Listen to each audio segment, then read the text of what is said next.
यह राजा का कर्तव्य होता है कि यदि प्रजा राजा से है तो राजा भी प्रजा से है। क्यों नहीं महाराज? सिंहासन बैठने के पश्चात हम देखते हैं कि हमारी प्रजा में कोई भी किसी प्रकार का कष्ट तो नहीं, क्योंकि एक राजा के लिए प्रजा एक पुत्र की भांति हुआ करती है और प्रजा का कर्तव्य होता है, प्रजा का दायित्व होता है कि राजा को भी पिता का सम्मान दे, क्योंकि जिस राजा ने अगर प्रजा को दुख दिया, कष्ट दिया, तो वो राजा नरक का गामी होता है। क्यों नहीं महाराज? क्योंकि जासो राज प्रिय ये प्रजा दुखारी, सोन पे आवास नरक अधिकारी। अगर राजा की प्रजा कष्टमय है तो राजा अवश्य ही नरक का भोगी होगा, क्योंकि जन्म मरण दुसहे दुष्भागी, क्योंकि यह जन्म और मरण का चक्र चलता है और जिसने भी जन्म और मृत्यु के चक्र में अपने जीवन को संवार ना सका तो अवश्य ही 84 के चक्कर में काटता फिरता रहता है। क्योंकि राजा का कर्तव्य होता है, राजा का दायित्व होता है कि प्रजा यदि राजा से है तो राजा को भी प्रजा का ही सम्मान देना चाहिए, क्योंकि प्रजा को एक सेवक नहीं, एक गुलाम की भांति नहीं, बल्कि पुत्र की भांति व्यवहार करना चाहिए। क्योंकि जिसने भी ऐसा नहीं किया तो वह नरक का गामी होगा। और ये शरीर है जो, तो यह शरीर हमारा साधन है। इस साधन के द्वारा जिस प्रकार से हम लोग इधर उधर जाते हैं और मंजिल तक वही साधन पहुंचाता है, तो यह शरीर मनुष्य का एक साधन की भांति है। मनीषियों ने कहा है कि साधन धाम मोक्ष कर द्वारा, पाई रचो पर लोक समारा। ये साधन है तो हमारा जिस प्रकार से हमारी गाड़ी एक स्थान से दूसरे स्थान तक पहुंचाती है, उसी प्रकार से यह शरीर मोक्ष का साधन है। क्योंकि इस शरीर के द्वारा जितने भी अनुचित कार्य होंगे तो वह कष्ट का भोगी होगा, और अगर उचित कार्य हुए, क्योंकि इस शरीर के द्वारा उचित कार्य ही होना चाहिए। यह साधन मोक्ष का साधन है। बल्कि इतना ही नहीं, एक राजा के कर्तव्य में प्रजा के लिए वैसे भी कहा गया है, यदि कोई राजा केवल अपना ही हित देखता है और प्रजा का कोई हित नहीं देखता, तो मनीषियों ने कहा है कि वही पशु प्रवृत्ति है कि आप ही चरे, वही मनुष्य है कि जो मनुष्य के लिए मरे। यही एक उस मनुष्य को इतना ही नहीं, या यह कह दो कि साक्षात पशु पुक्ष विषाण हीना तृणम न खादन अब जीव माना तद भाग ध्येयम परम पशु नाम। ऐसे मनुष्य की गणना एक पशुओं में की जाती है। इसलिए कहा गया है कि यह जीवन भी क्या जीवन है, जो जीवन सफल बना न सके, यह अभिमानी भी अज्ञानी है, जो मन का मैल छुटा ना सके। धन बल पाकर भूल रहे और सत्ता पाकर चूर रहे, वह सारी शक्ति निरर्थक है। ये संसार की सारी शक्ति बेकार है। जो कार्य किसी के आ न सके, जो किसी के कार्य में न लग सके, तो वह सारी शक्ति बेकार मानी जाती है। इतना ही नहीं कि नौ नुगमारों के पावन युग में, इस युग में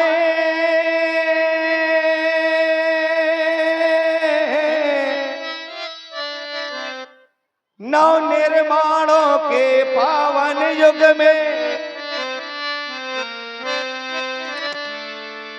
हम अपनी बल का भूल करें ना,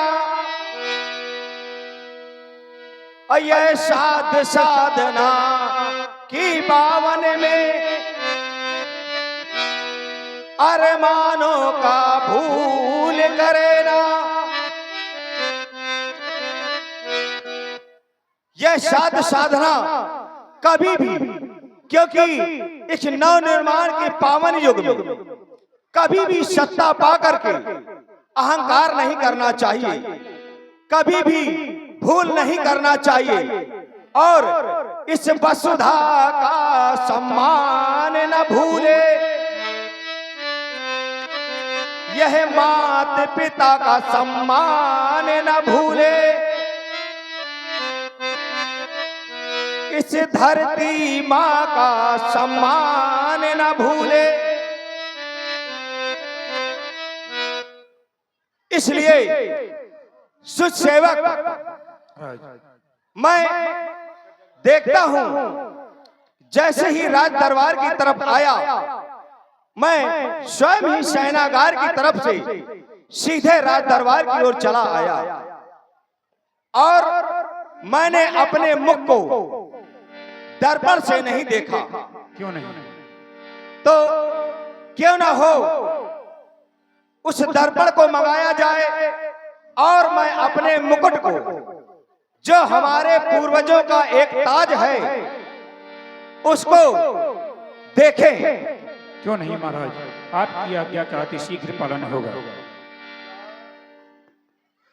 राय सुभाय मुकुर कर लीन्हा, बदन बिलो की मुकुट सम कीना। श्रवण समीप भय सित केसा, मनहु जरठ पनु अस उपदेसा।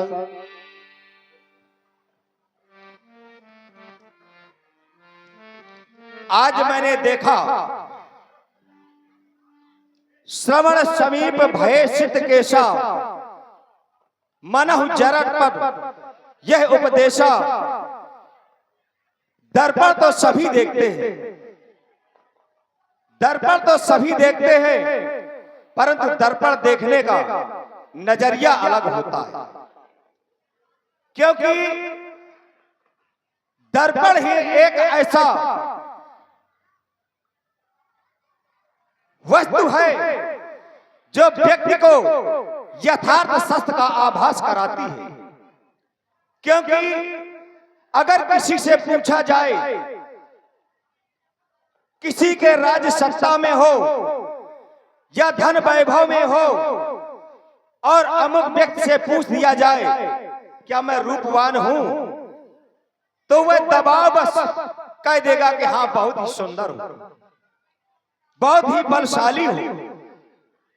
परंतु एक दर्पण ऐसा है कि यथार्थ सत्य को स्पष्ट करता है। आज मैंने दर्पण देखा, दर्पण देखने के बाद मुझे आभास हुआ, उसने स्पष्ट कर दिया, हे राजा दशरथ, अब तुमने भी बुढ़ापे की चौखट पर, तुमने भी बुढ़ापे की चौखट पर दस्तक दे दिया है। क्योंकि मैं अभी तक धन वैभव में, राजकाज में मगन रहा, लेकिन मुझे ये कभी आभास भी नहीं हो पाया कि मेरा भी बुढ़ापा आ गया। और जब मैंने आज दर्पण को देखा तो देख करके दर्पण ने स्पष्ट कर दिया कि राजा दशरथ, अब तुम बूढ़े हो चुके हो, और जब बुढ़ापा समीप आ जाए तो यह व्यक्ति का कर्तव्य बनता है, व्यक्ति का दायित्व बनता है कि उसे गृहस्थ आश्रम को छोड़ करके वानप्रस्थ की ओर प्रस्थान कर जाना चाहिए। वैसा ही मैंने देखा कि अब मेरा चौथापन है, और चौथेपन जाई नृप कानन, अब मुझे वानप्रस्थ की ओर प्रस्थान करना चाहिए। और अगर किसी व्यक्ति ने ऐसा नहीं किया और वह मोह माया में फंसा रहा, और यदि वो मोह माया में फंसा रहा तो आगे चल करके कहीं उनकी बहुओं से, कहीं उनके बेटों से अपमानित होना पड़ेगा। इसलिए ये सभी व्यक्ति का दायित्व बनता है, कर्तव्य बनता है कि वो वानप्रस्थ की ओर प्रस्थान कर जाना चाहिए। क्योंकि ये साधन रूपी शरीर है तो केवल संन्यास आश्रम में ही, वानप्रस्थ आश्रम में ही मुक्ति का धाम प्राप्त कर सकता है। इसलिए अब इस राज दरबार को यहीं पर स्थगित कर दिया जाए। क्यों नहीं महाराज? और मुझे शीघ्र ही गुरु सदन की ओर जाना चाहिए, प्रस्थान करना चाहिए। जो आज्ञा भाई। और हाँ ध्यान दें, ये आगे हमारे शत्रुघ्न राजपूत, इनकी ओर से 51 पुष्प मुद्राएं महाराज दशरथ को प्रदान हो रही हैं। बहुत बहुत धन्यवाद, बहुत बहुत साधुवाद। जो आज्ञा महाराज। यह विचार आनी सुधन्यु सुअवसर पाई, प्रेम पुलकी तन मुदित मन, गुरही सुनाय जाय। चला एक राजा मुनि को मनाने, चला एक राजा, चला एक राजा मुनि को मनाने, चला एक राजा।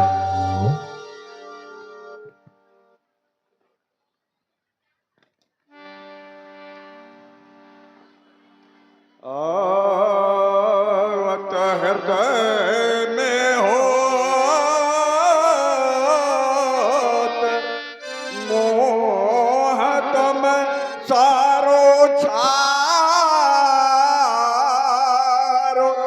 मार्ग दिखलावत भवसा कर तरन को। देवता खोला तो है खजाने,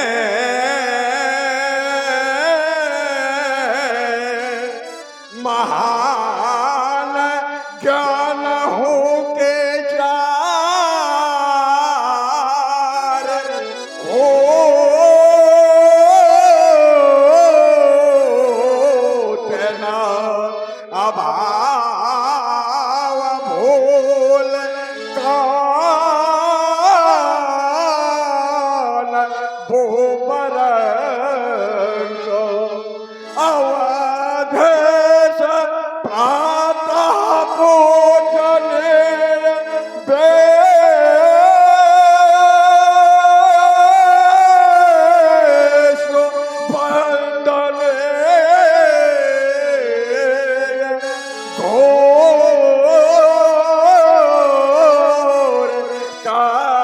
पैतारो है पातके नरक को कर तो कृपा की को भारत सकल काष्ट को